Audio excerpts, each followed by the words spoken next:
Tagalog, Pampanga. Alison, how are you right now? Anong feeling mo na ikaw na si Miss Supranational Philippines? Blessed.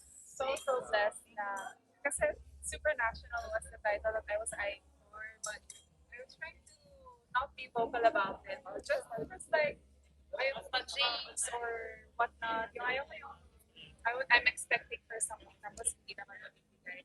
But I'm very glad na dito ako napunta and I trust God's plan. And I know that He has a reason bakit ako nandito. Correct. You have 1 year to prepare. So what's your plan on how to prepare for Miss Supranational? Of course, always a holistic approach, pasarela, cleaning, styling, lahat, and of course, makeup. I think I really need to learn how to do my own makeup, especially huge preparation yun for Supernational. And ayun, I'm just gonna work on myself and do what I can para mag-grow ako each and every day. Why Supranational? Ito talaga yung gusto ko. Why Supranational? Why Supernational? Because of your height. I feel like for one, my height, I think it's a great advantage sa competition. But also because I feel like I really resonate with a lot of the values of Supernational. And ayun, I'm happy talaga. Parang nasa cloud 9 pa din talaga yung week na to. Even though the anticipation was crazy this week, but super happy talaga with I must commend you on your Q&A performance. Like, nasagot mo siya. Like, I saw different Alison. Kasi di ba, ang critic sa'yo palagi, you're very soft-spoken. Medyo timid sa Q&A. Pero, my God, parang coke pa nga yung mga, parang nasagot mo yung tanong talaga. Thank you so much. Were you nervous during that time? I guess, kasi I was praying a lot that night. Bawat labas ng stage, magpe-pray ako. And pag hindi naka-live, nagpe-pray ako. So it was all prayers. It was all God. I prayed for calmness. I prayed for wisdom, knowledge. And I believe that He gave it to me. Kasi even prior the competition, yung mga Q&A sessions ko, I wasn't satisfied or happy with my performance. But then, the night of the coronation, I was happy that I got to answer it with diction, with, diba? So I'm happy na ganun yung pinalabas na. Didn't it help ba that you were the last to be called? So parang you had a lot of time talaga to conquer your nerves. To be Meron man. honest, like, parang dahil mas matagal yung antay ko, parang mas, Kinabahan. oo, and then, yung nakikita mo pa yung crowd na they're all cheering.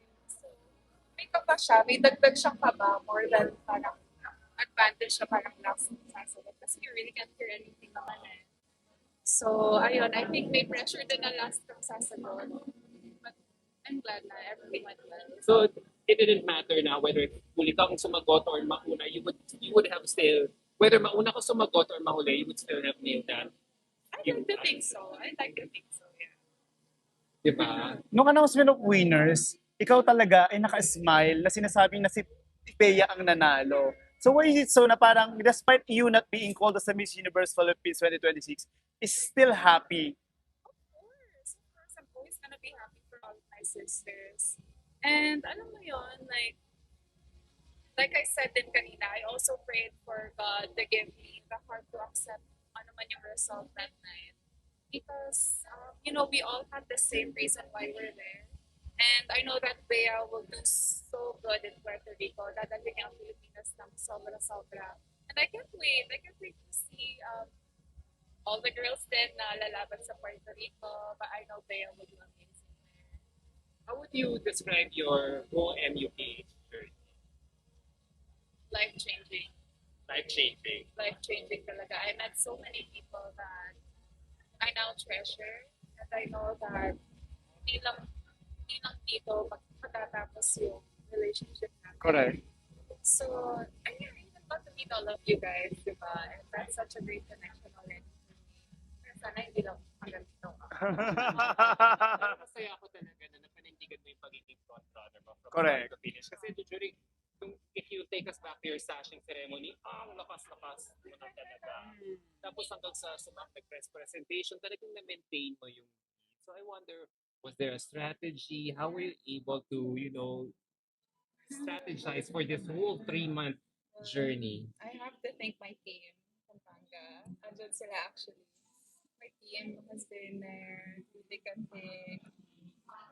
last minute ganaps, last minute na kailangan ng damit. They were always there to provide.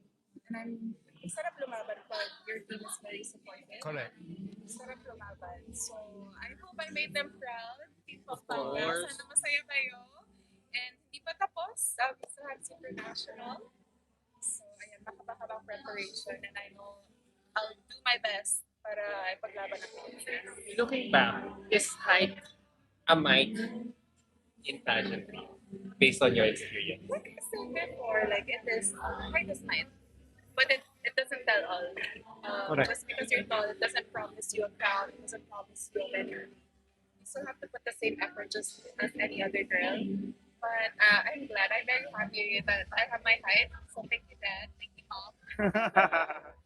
Thanks to the So, ba jeans. na parang ka namin tinatawag na Miss Venezuela or masyado kang na-pressure or parang ano sa... I didn't let it get into me.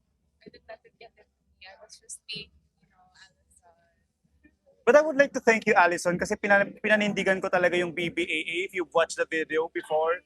Diba? Na palagi kong sinasabi that the Miss Universe crown will revolve between BBAA. Yes. That's Bea, Bella, Allison, and April. And grabe na panindigan nyo. Imagine nakuha nyo Universe, Supranational, Charm, and Cosmo.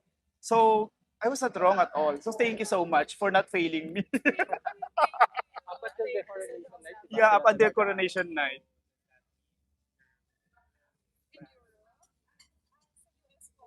Yeah, in US. Yes, I have family in the US. My dad. Hi, Dad. Hi, Grandma. Grandpa. Hopefully I get to visit them. But let's see. And you know, I would like to commend your whole fan base in LGU. Alam mo, pagdating ko sa arena, Daming basta bus. pala, oo, balita. Daming bus. Talaga. Grabe, Bus. as in. Ramdam namin talaga yung suporta ng Team Pampanga. fan base mo. Alam mo ba, backstage, but they were chanting Pampanga. Rinig mo sa likod? Nangingilabot ako. Like, that's the first time ever in my life that I heard Such that huge much. crowd. Oo, yung support nila. Grabe. You deserve it. You deserve it. Thank you so much. Kaya, I feel like that really helped me boost din yung ano ko that night. Forever grateful. Maraming salamat, Pampanga. Congratulations, Allison. And yeah, take a rest. And see you soon. Thank you so much. Allison. Congratulations.